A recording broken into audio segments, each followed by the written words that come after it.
এত আইন বোঝেন, তাহলে এই আইন দিয়ে এখন পর্যন্ত আওয়ামী লীগের বিরুদ্ধে রাষ্ট্রনীতি দিয়ে মামলা করে না কেন? ভুমবাং বুঝে লাভ নাই।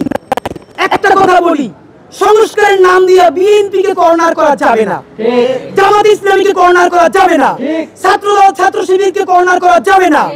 এই আওয়ামী লীগ নিজেরা বট হয়ে নাম দেয় এনসিপি, গালিগালাজ করে বিএনপি। এই জুলাই আন্দোলনের শহীদ আব্দুল্লাহ বিন জাহিদের মা, যার দুইটা সন্তানের প্রথম সন্তান খুনি আওয়ামী লীগের গুলিতে নিহত হয়েছেন এবং পরের সন্তানটা এখন ক্যান্সারে আক্রান্ত। তার ছেলেকে হসপিটালে রেখে তিনি এই জুলাই গণহত্যার বিচার চাওয়ার জন্য এইমাত্র দৌড়ে আমাদের কাছে এসেছেন। কেন? একটা ছেলে শহীদ হয়ে গেছে, আর একটা ছেলে ক্যান্সারের আক্রান্ত। তাকে হসপিটালে রেখে মাকে কেন জুলাই বিচারের জন্য এখানে আসতে হবে? এই সরকারের কাজ কি? আমরা 8টা মাস, আপনারা জানেন, আমাদেরকে দেখতেছেন, আমাদের ব্যক্তিগত জীবন নাই, আমাদের সংসার নাই, আমাদের পড়াশোনা নাই। মানুষ আমাদেরকে দেখলে এখন মানে আমাদের চেহারার দিকে অনেকে তাকানো যায় না। আমরা ক্ষমতার কাছে যাই না, কি মানে কিসের জন্য?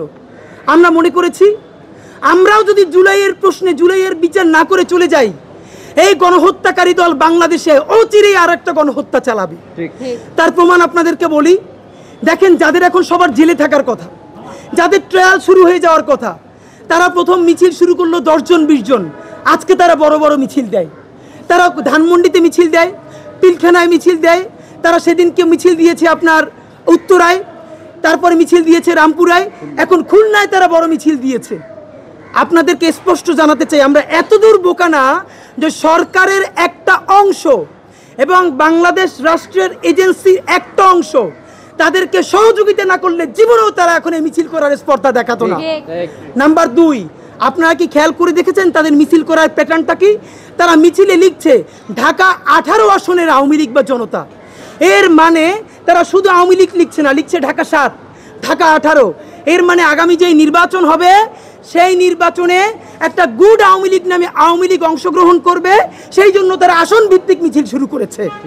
ভাইরা আমার, বিএনপি চাঁদাবাজি করে এই অভিযোগে আমরা 100টা গালি প্রতিদিন দেই, কিন্তু সরকারকে বলতে চাই, বিএনপিকে যে বলেন, বিএনপি নিজেও তো এই জুলাই গণহত্যার কতগুলো মামলা করেছে, দলগতভাবেও মামলা করেছে, সেই মামলার বিচার আপনারা করেন না কেন? বিএনপিকে আমরা গিয়ে যখন বলি, বিএনপি তো বলে যে আমরা তো বলছি আমরা মামলা পর্যন্ত করেছি, সেই মামলার ট্রায়াল কেন সরকার শুরু করে না? দেখেন, একটা ট্রাইব্যুনাল, যেই ট্রাইব্যুনাল অনেক আগে গঠিত হয়েছে, সেই দ্রুত বিচার ট্রাইব্যুনাল দিয়ে গণহত্যা, যেখানে প্রায় 2000 শহীদ, হাজার হাজার অন্ধ আহত, তাদের বিচার শুরু হয়েছে। এইখানের পুলিশরা এত ইনক্যাপাবল, প্রসিকিউটররা আমাদেরকে বলেছে আসামি পুলিশদেরকে নিয়ে ধরতে গেলে পুলিশ দৌড়িয়ে পারে না, প্রসিকিউটররা গিয়ে দৌড়িয়ে আসামি ধরা লাগে। কেন? এটা প্রসিকিউটরের কাজ। আপনি কেন দ্রুত বিচার ট্রাইব্যুনালে আরো 10টা ট্রাইব্যুনাল করেন নাই? আচ্ছা, 10টা পারেন নাই, 5টা ট্রাইব্যুনাল পারেন নাই, এই ট্রাইব্যুনালের মধ্যে আপনি আরো কেন একাধিক বেঞ্চ করেন নাই? মানে এইটা আপনার বিএনপি নিষেধ করছে? বিএনপি না হয় এই সংস্কার মানে না, সেই সংস্কার মানে না, বিএনপি বলেছে, জামাত বলেছে যে এই ট্রাইব্যুনালের মধ্যে আরো বেঞ্চ বাড়ানো যাবে না, আরো 10টা ট্রাইব্যুনাল করা যাবে না। জুলাই গণহত্যা আপনাদেরকে আমরা শুধু একটু বলি, আমরা এই গণহত্যার বিচার চেয়ে গত 16 দিন ধরে বাংলাদেশের প্রতিটি বিভাগে এবং বৃহত্তর জেলায় আমাদের পোস্টার নিয়ে, লিফলেট নিয়ে আমরা জনসংযোগে গেছি। আমরা প্রতিটা বিভাগে গিয়ে 1জন 2জন শহীদের কবর জিয়ারত করেছি। ভাইরা আমার, এইসব শহীদদের পরিবারদের চোখের দিকে তাকানো যায় না। আপনি আপনারা ক্ষমা করতে পারবেন না এই পরিবারের মায়ের সাথে কথা বলে। শহীদ আবু সাঈদের কবর জিয়ারত করতে গেছি, তার মা আমাদের মাথায় হাত রেখে কেঁদে ফেলেছে, কোনো কথা বের হচ্ছে না। শহীদ ওয়াসিমের বাবা বলছে আমি আর কোনো কথাই বলবো না, এখনো যদি বিচার চাওয়াই লাগে তাহলে আর কোনো কথাই বলবো না। আমরা রাজশাহীতে যে শহীদের কবরে গেছি, কি অবহেলা দেখেন। কবরস্থানে, সরকারি কবরস্থানে জুলাই শহীদ আঞ্জুমের একটা নেম প্লেট পর্যন্ত, সাকিব আঞ্জুমের একটা নেম প্লেট পর্যন্ত সরকার দেয় না, যেখানে একটা শহীদ, জুলাই শহীদ, তার কবর আছে। এই অবহেলা কেন? আপনার কাজ ছিল এই শহীদদের পূর্ণাঙ্গ তালিকা করা, আহতদের চিকিৎসা করা, আপনার কাজ ছিল প্রত্যেকের বিচার করা। সব থেকে ভয়ানক কথা বলি, এই আওয়ামী লীগ নিষিদ্ধ হবে কি হবে না, এই প্রশ্নে আসিফ নজরুল স্যার 2-3 আগে অথবা আজকে মানব জমিনে সম্ভবত একটা কলাম লিখেছেন। আমি তার কলাম পড়ে যেটুকুন বুঝেছি, যে আমরা নিজেরাও তো বলেছি যে এক্সিকিউটিভ অর্ডারে আওয়ামী লীগকে নিষিদ্ধ করা যাবে না। এই আওয়ামী লীগ জামাতকে এক্সিকিউটিভ অর্ডারে করেছে, এটা আমরা মানি না। হয়তো আপনি থেকে নিষিদ্ধ চান কিনা, আপনি জনগণের ভোট নিয়ে আপনি গণভোট করেন। আপনি গণভোট যদি না করেন, এখন যেটা বুঝছি তারা আদালতের আশ্রয় নিতে চায়, ভেরি গুড, আমরাও চাই আদালত মীমাংসা দিক। গণহত্যাকারী দল হিসেবে আওয়ামী লীগের বিচার হোক, তাতে যদি নিষিদ্ধ হয় হয়ে যাবে, নিষিদ্ধ না হলে না হবে, কিন্তু দলগতভাবে আওয়ামী লীগের বিচার শুরু হচ্ছে না কেন? আসিফ নজরুল সাহেবের কলাম পড়ে বুঝলাম তিনি জনগণকে বলছেন যে কোনো ভাবে তারা যেন আদালতে মামলা করে। আমরা আপনাকে বলতে চাই, জনগণ এখনো কি আদালতে মামলা করবে? আপনারা করেন কোন ছাতা ওখানে বসে? রাষ্ট্র নিজেবাদী হয়ে মামলা করে না কেন? যে এই রাষ্ট্র আমাদের ইন্টারনেটের উপর ভাইরাস, ওর এখন পর্যন্ত ওর মামলা তুলে নেওয়া যাচ্ছে না।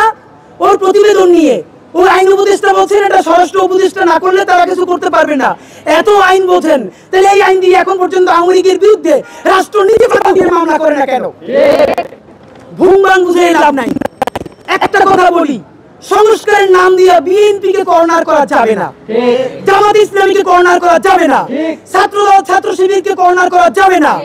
এই আওয়ামী লীগ নিজেরা বট হয়ে নাম দেয় এনসিপি, গালিগালাজ করে বিএনপি রে, নাম দেয় পেইজের বিএনপি, গালিগালাজ করে জামাত রে, নাম দেয় পেইজের জামাত, গালিগালাজ করে এনসিপি রে। এর মানে বিএনপির মধ্যে, জামাত ইসলামের মধ্যে, এনসিপির মধ্যে, বাংলাদেশের প্রত্যেকটা দেশপ্রেমিক রাজনৈতিক শক্তিগুলোর মধ্যে একটা অনৈক্য তৈরি করাই হলো এখন তাদের প্রধান উদ্দেশ্য।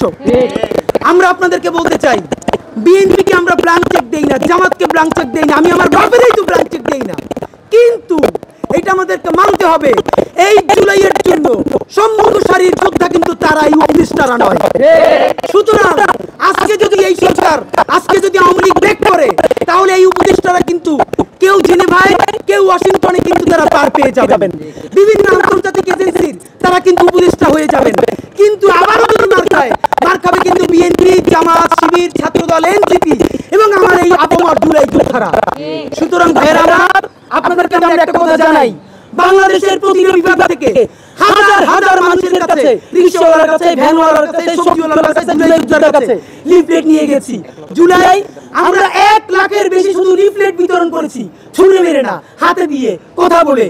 প্রত্যেকটা মানুষ আমাদেরকে বলেছে এই সরকারের প্রধান কাজ জুলাই গণহত্যার বিচার করে যেতে হবে। এই সরকার যদি জুলাই গণহত্যার বিচার না করে যায়, তাহলে এই হত্যাকাণ্ডের বিচার কোনোদিনই হবে না। তারা চাচ্ছে পরবর্তী নির্বাচিত সরকারের কাঁধে এই বিচারটা দিয়ে যেতে। এইটাই যদি তোমরা চাও, তাহলে তোমরা এতদিন উপদেষ্টা হয়ে বসে আছো কেন? তোমরা ভিআইপি প্রোটোকল নিচ্ছ কেন? নাম্বার 2, আপনাদের কাছে আরেকটা জানাতে চাই, আপনারা জানেন যে আমরা জনগণের প্রতিক্রিয়া গেছি, রাজনৈতিক দল বিএনপি, জামাত ইসলামী, এনসিপি, খেলাফত মজলিস, ইসলামী আন্দোলন থেকে শুরু করে এই বাংলাদেশের জুলাইয়ের অংশীদার প্রত্যেকটা রাজনৈতিক দলের কাছে আমরা 2 দিন গেছি।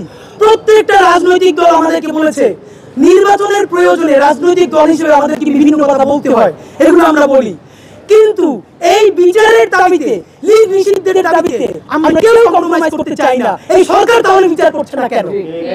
সুতরাং অতি দ্রুত সরকারকে অবস্থান গ্রহণ করতে হবে। আপনাদেরকে একটা কথা জানাই, পিলখানা হত্যাকাণ্ড নিয়ে যেটা হয়েছে, অনেক কথার পরে একটা কমিশন করা হয়েছে পিলখানা গণতদন্ত নিয়ে। এই পিলখানা গণতদন্তের পরে সেইখানে একটা ধারা রাখা হয়েছে, যতগুলো বর্তমান মামলা চলমান আছে, বর্তমান কমিশন এই কোন চলমান মামলা নিয়ে কথাও বলতে পারবে না, তার সাক্ষীদেরকেও ডাকতে পারবে না, তার ভিকটিমদেরকেও ডাকতে পারবে না। এই কি ভাই, আপনি এইটার মাধ্যমে রাষ্ট্রের প্রত্যেক এজেন্সিকে কি আপনি দায় মুক্তি দিচ্ছেন? কথার কথা, দায়ের দায় আপনি একটা কমিশন করেছেন, সাক্ষীকেও ডাকতে পারবে না কথা বলার জন্য, যার বিরুদ্ধে অভিযোগ করা হয়েছে তাকেও ডাকা যাবে না, ডাকবে কারে? আমারে? মানে এটা কেমন মকারি? জানা গেছে তাপসের গাড়িতে পর্যন্ত একজন সেনাবাহিনীর অফিসার পিলখানা, তার স্ত্রী আমাদের সাথে কথা বলেছে, তাপসের গাড়িতে তাকে উঠিয়ে গুম করা হয়েছে। এইটার সাথে সেনাবাহিনীর তৎকালীন একটা অংশ জড়িত ছিল।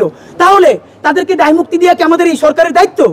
পারলে বিচার করেন, না পারলে সংবাদ সম্মেলন করে বলেন অমুক অমুকের বিচারের আওতা দেয়, দেশ ছেড়ে চলে যায়, আল্লাহ হাফেজ।